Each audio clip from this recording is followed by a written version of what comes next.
सवाल ये उठ रहा है कि क्या पंजाब में राष्ट्रपति शासन लगने के हालात बन रहे हैं। प्रधानमंत्री की सुरक्षा में हुई चूक के मसले पर कैबिनेट की एक बैठक हुई, जिसके बाद यह कहा जा रहा है कि सरकार इस मसले पर बड़े और कड़े फैसले ले सकती है। जाहिर है इसमें कई संकेत हैं। ऐसे कयास लगाए जा रहे हैं कि कहीं सरकार पंजाब में पीएम की सिक्योरिटी में हुई चूक की घटना के बाद वहां राष्ट्रपति शासन की दिशा में तो नहीं बढ़ रही।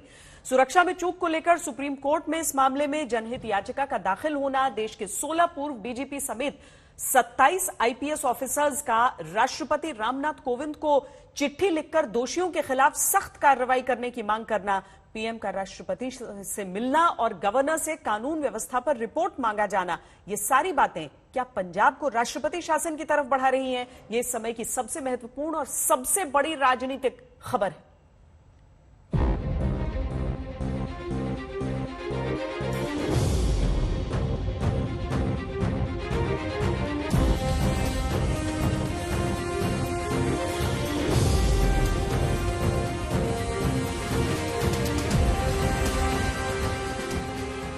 देश के प्रधानमंत्री की सुरक्षा में हुई लापरवाही पर केंद्र सरकार कड़े फैसले ले सकती है, लेकिन क्या ये फैसला पंजाब में राष्ट्रपति शासन लागू करने की हद तक पहुंचेगा?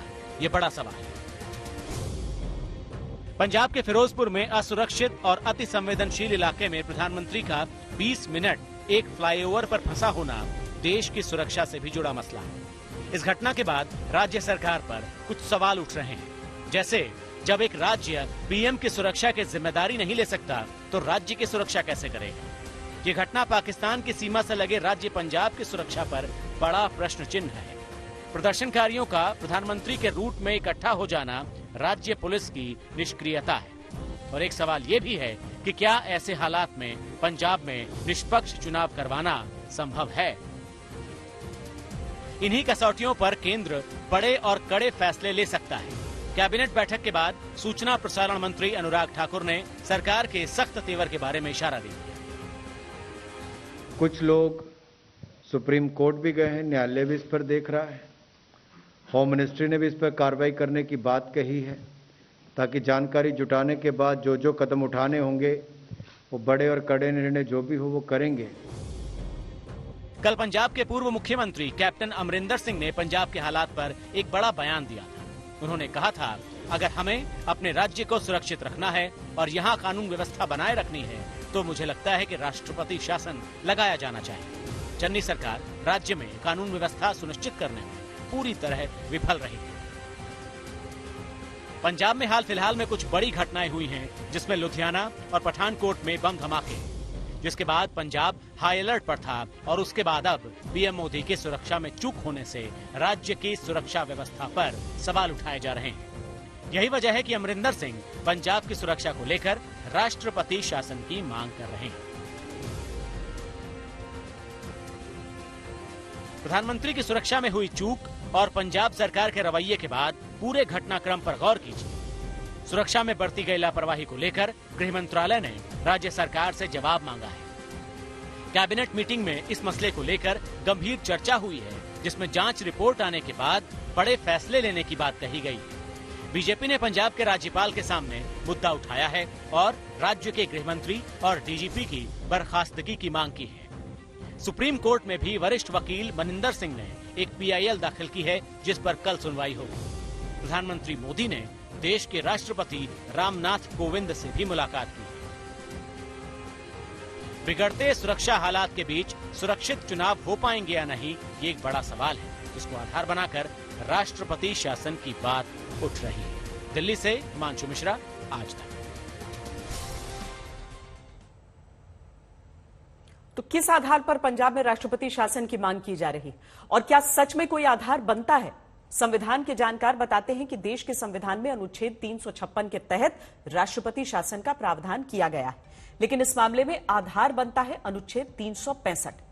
अनुच्छेद 365 के अनुसार अगर कोई राज्य केंद्र से मिले आदेशों का पालन करने में असमर्थ होता है तो उस राज्य के राज्यपाल राष्ट्रपति शासन की अनुशंसा कर सकते हैं। यहां यह समझना होगा कि देश के गृह मंत्रालय ने पंजाब को यह आदेश दिया था कि चूंकि प्रधानमंत्री पंजाब की यात्रा पर हैं तो राज्य उनकी सुरक्षा सुनिश्चित करे। ऐसा करने में पंजाब नाकाम रहा।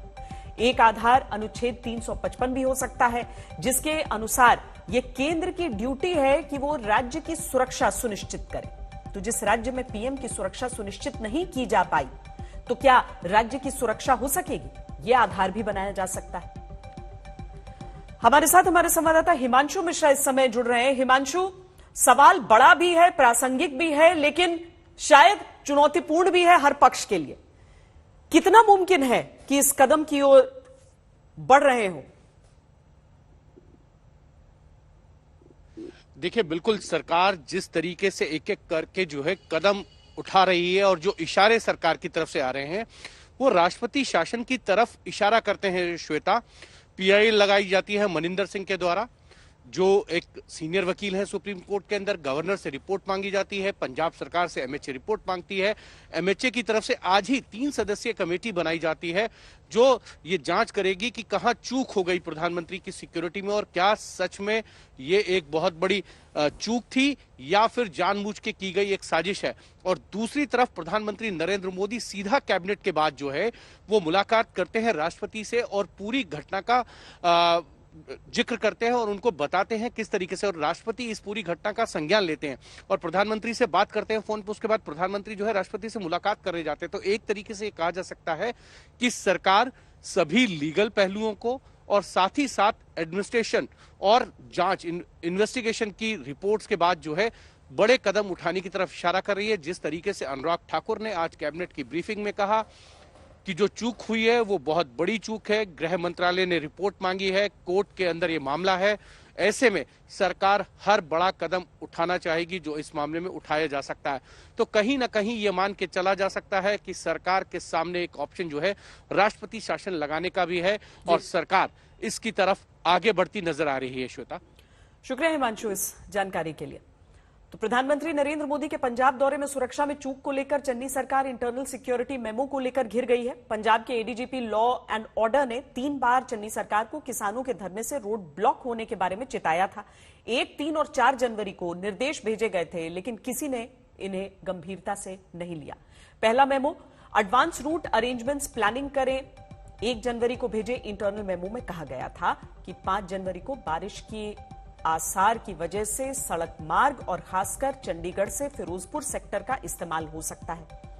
दूसरा मेमो, प्रदर्शनकारी रूट ब्लॉक न करें, एडवांस में वैकल्पिक रूट बनाएं। इसके बाद 3 जनवरी को एक और इंटरनल मेमो भेजा गया था जिसमें कहा गया कि फिरोजपुर में गन्ने के खेत, नहर और ट्यूबवेल हैं, यहां पर भी पुलिस फोर्स की तैनाती के बारे में विचार किया जाए। इसमें यह भी सुनिश्चित करने को कहा गया था कि प्रदर्शनकारी रैली का रूट ब्लॉक न करें, एडवांस में वैकल्पिक रूट बनाएं। इसके अलावा राष्ट्र विरोधी तत्वों, टिफिन बॉम्ब, ग्रेनेड, आईईडी की फोटो भी गेजेटेड ऑफिसर्स को देने को कहा गया था ताकि वो अपने कर्मचारियों को इसे दिखा सके। रूट पर पुलिसकर्मियों के ग्रुप और मोबाइल टीमों के रूप में तैनाती के लिए कहा गया था ताकि जरूरत पड़ने पर वो जाम को हटा सकें। तीसरा मेमो, रोड ब्लॉक हो सकता है, डायवर्जन प्लान तैयार रखें। पीएम की विजिट से 24 घंटे पहले 4 जनवरी के इंटरनल मेमो में एडीजीपी ने निर्देश दिया था कि किसानों की मूवमेंट पर पूरी नजर रखें, उन्हें किसी भी तरह से फिरोजपुर रैली को बाधित न करने दिया जाए। इसमें यह भी कहा गया था कि धरने की वजह से रोड ब्लॉक हो सकता है, इसीलिए एडवांस में जरूरी ट्रैफिक डायवर्जन प्लान तैयार करें।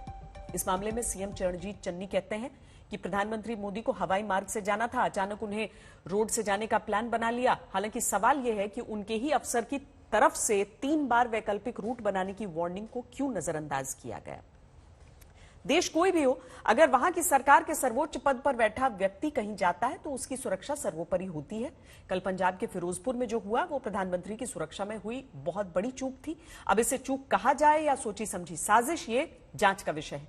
लेकिन आज हम आपको कुछ ऐसे तथ्य और ग्राउंड रिपोर्ट दिखाएंगे जिससे पंजाब में हुई सुरक्षा व्यवस्था के प्लान पर बड़े सवाल उठते हैं। 15 से 20 मिनट तक प्रधानमंत्री का काफिला एक फ्लाईओवर पर अटका रहा। यह बात सामान्य नहीं है, वो भी उस देश में जहां सुरक्षा में चूक की वजह से 2 प्रधानमंत्रियों की हत्या हो चुकी हो। प्रधानमंत्री मोदी की सुरक्षा में सेंध के मसले पर जबरदस्त राजनीति हो रही है, लेकिन राजनीति के इस शोर से अलग आपको यह समझना चाहिए कि असल में हुआ क्या था। इस पूरे मामले में एक-एक मिनट का विश्लेषण करना होगा। इसके लिए आज तक की टीम ने इन्वेस्टिगेटिव रिपोर्टिंग की है। यह पीएम की सुरक्षा के साथ हुए खिलवाड़ की पूरी इनसाइड स्टोरी है। पहले इसे देखिए, फिर आगे आपको पीएम सुरक्षा व्यवस्था और प्रोटोकॉल की डिटेल्स भी देंगे।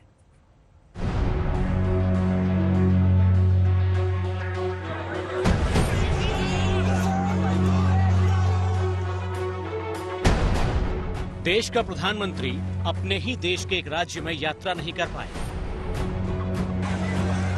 कारण बस इतना सा है कि राज्य की पुलिस प्रधानमंत्री की सुरक्षा को लेकर गंभीर नहीं थी। पंजाब पुलिस की गंभीरता की तस्वीरें देखिए।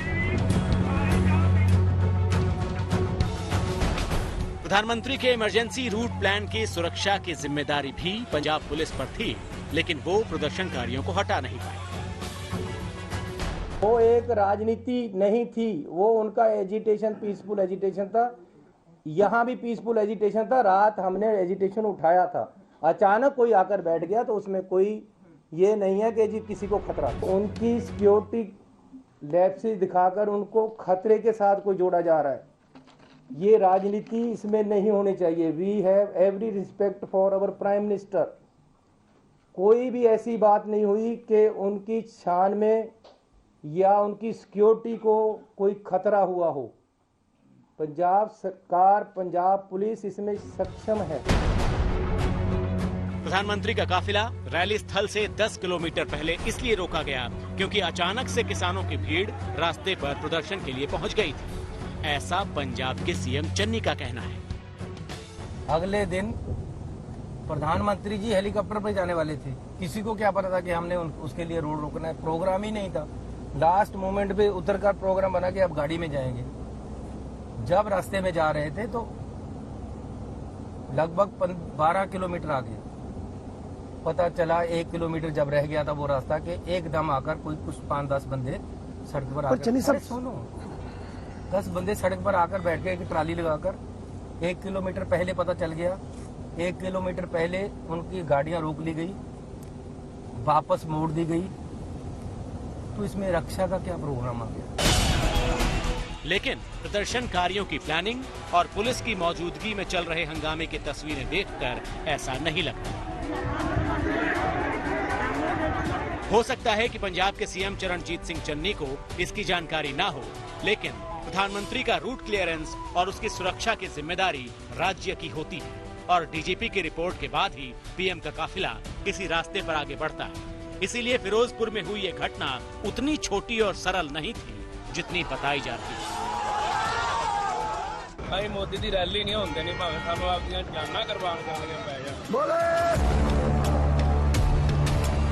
ਉਹਨਾਂ ਚਿਰ ਇਹਨਾਂ ਦੀਆਂ ਰੈਲੀਆਂ ਹੁੰਦੀਆਂ, ਰੈਲੀਆਂ ਤੇ ਅਸੀਂ ਵਿਰੋਧਤਾ ਕਰਦੇ ਆ ਤੇ ਜਿੱਥੇ ਵੀ ਹੋਇਆ ਰੈਲੀ ਇਹਦੀ ਉਹ ਅਸੀਂ ਰੋਕਣ ਦੀ ਕੋਸ਼ਿਸ਼ ਕਰਾਂਗੇ, ਕਿਉਂਕਿ ਜਾਂਦਾ ਕਾਨੂੰਨ ਲਿਖ के नहीं ਦਿੰਦਾ। पीएम के काफिले से जुड़ी संवेदनशील जानकारी फिरोजपुर में मौजूद हर प्रदर्शनकारी की जबान पर है। इसीलिए ये आरोप लग रहे हैं कि पीएम का रास्ता रोकने की पूरी प्लानिंग एक सोची समझी चाल थी जो काफी समय पहले से ही वहां अंजाम दी जा रही थी। मोदी ने ਤੁਹਾਡੇ ਮੂਹਰੇ ਕਿੱਲ ਕੱਢੇ ਸੀ ਮੋਦੀ ਨੇ, ਔਰ ਤੁਸੀਂ ਅੱਜ ਉਹਨੇ ਪੈਰਾਂ ਥੱਲੇ ਤੁਸੀਂ ਸੜਕਾਂ ਤੇ ਅੱਗ ਵਿਛਾਤੀ। ਅੱਜ ਤੁਹਾਡੀ ਤਾਕਤ ਨੇ ਮੋਦੀ ਨੂੰ ਰੈਲੀ ਨਹੀਂ ਕਰਨ ਦਿੱਤੀ, ਮੋਦੀ ਨੂੰ ਭਜਾਦਾ ਇੱਥੋਂ। ਉਹਨੇ ਕਿੱਲਾਂ ਦਾ ਜਵਾਬ ਤੁਸੀਂ ਸੜਕਾਂ ਤੇ ਅੱਗ ਵਿਛਾ ਕੇ ਦਿੱਤਾ ਅੱਜ। ਸੋ ਤੁਹਾਡਾ ਸਾਰਿਆਂ ਦਾ ਬਹੁਤ ਬਹੁਤ ਧੰਨਵਾਦ। ਜਿਹੜੇ ਵੀਰ ਦਮ ਰੱਖ ਕੇ ਲੜੇ ਆ, ਤੁਹਾਡਾ ਬਹੁਤ ਬਹੁਤ ਧੰਨਵਾਦ। मतलब ये कि प्रधानमंत्री का काफिला कहां से गुजरेगा, कहां जाएगा, किस रास्ते जाएगा, मौसम खराब होने की वजह से उसे सड़क से ही जाना होगा और सड़क पर भी किस सड़क से होकर गुजरेगा, इसकी जानकारी भी प्रदर्शनकारियों को थी। यहाँ आपका ये जानना बेहद जरूरी है कि पीएम के काफिले के रूट में अगर बदलाव होना होता है तो उसकी जानकारी भी सबसे पहले राज्य के डीजीपी को दे दी जाती है। यानी इमरजेंसी रूट की जानकारी भी पंजाब डीजीपी को होगी। डीजीपी की हरी झंडी मिलने के बाद ही पीएम का काफिला अपने इमरजेंसी रूट प्लान पर आगे बढ़ता है। यानी बठिंडा से फिरोजपुर जाने की क्लियरेंस पंजाब डीजीपी की ओर से ही मिली होगी। तभी प्रधानमंत्री की गाड़ी फिरोजपुर के पास पहुंची। प्रधानमंत्री का वैकल्पिक इमरजेंसी रूट प्लान एसपीजी तैयार रखती है। इमरजेंसी रूट प्लान के अंतर्गत जितने भी जिलों से होकर पीएम को गुजरना होता है, वहाँ के डीएम और एसपी को इसकी पहले से जानकारी दे दी जाती है।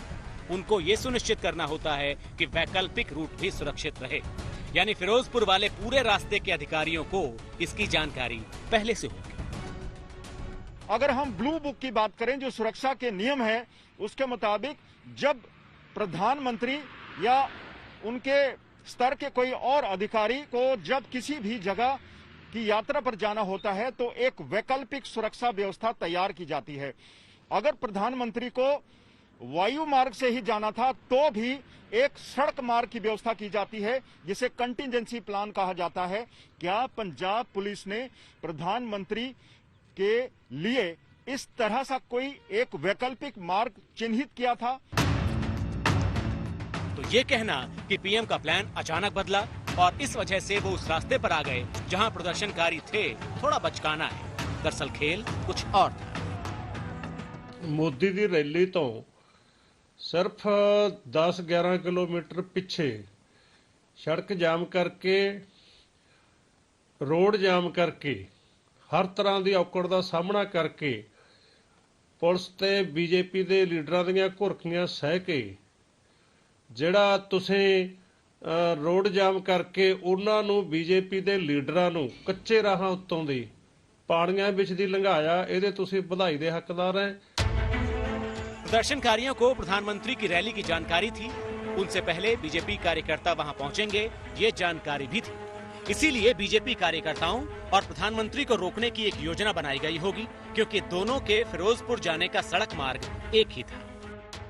आज आपको एक अजीब चीज दिखा रहा हूं। मेरी और प्रधानमंत्री जी की कार, देश के प्रथम प्रधान सेवक प्रधानमंत्री मोदी जी की कार, सामने से मैं और वो एक ही रोड पे हैं। कितना बड़ा सिक्योरिटी लैब्स है, और वो सामने 10 मिनट खड़ी रहने के बाद यू टर्न लेके वापस आ रही है।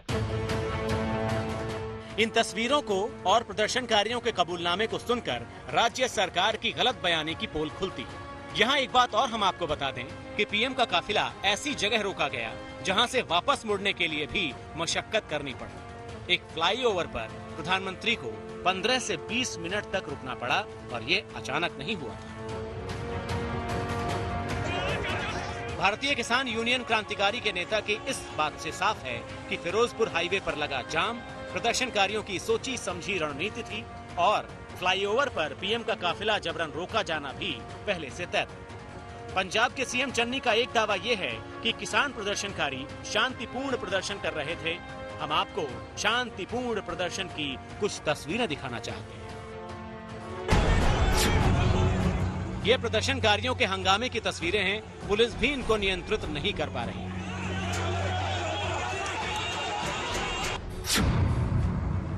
ट्रैक्टर ट्रॉली से पहुंची भीड़ और उनके हाथों में लाठी डंडे शांतिपूर्ण प्रदर्शन की निशानी नहीं होती।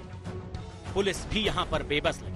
वो लगातार प्रदर्शनकारियों को हटने की अपील कर रहे हैं, यानी अधिकारियों को रूट पर हुए प्रदर्शन की जानकारी थी, लेकिन वो आलाकमान के निर्देशों के नीचे दबे हुए थे। ये बीजेपी कार्यकर्ताओं की बसें हैं, जिनको प्रदर्शनकारी रैली में नहीं पहुंचने देना चाहते थे, और इसी रूट से प्रधानमंत्री को भी जाना था। इसीलिए इसी रूट पर हंगामा हो रहा था। बड़ी संख्या में पंजाब पुलिस के जवान यहाँ मौजूद हैं, लेकिन कोई भी एक्टिव नजर नहीं आ रहा है, जबकि उन्हें मालूम था कि इसी रूट से प्रधानमंत्री को गुजरना है, रैली स्थल पर जाना है।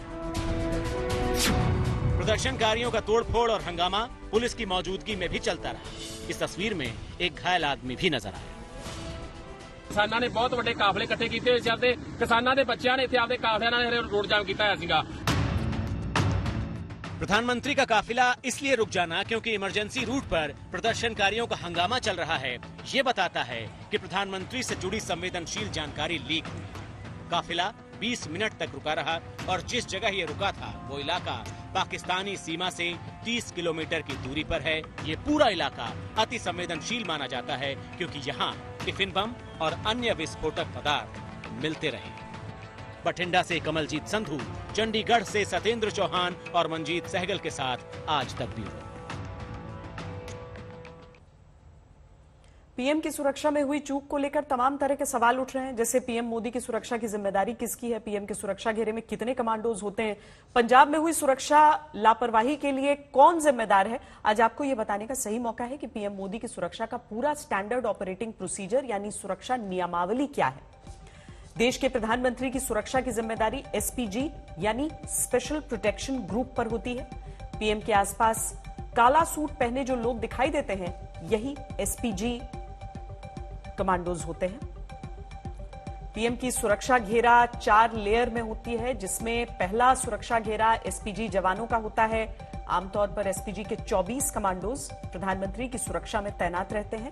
एसपीजी जवानों के पास MNF 2000 assault rifles, automatic gun और 17 mm रिवॉल्वर जैसे मॉडर्न हथियार होते हैं।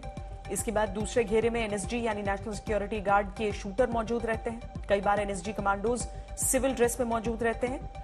इसके बाद सुरक्षा के तीसरे और चौथे घेरे में आते हैं स्थानीय पुलिस के जवान और प्रशासनिक अधिकारी। इस तरह प्रधानमंत्री के काफिले में करीब 100 जवान शामिल होते हैं।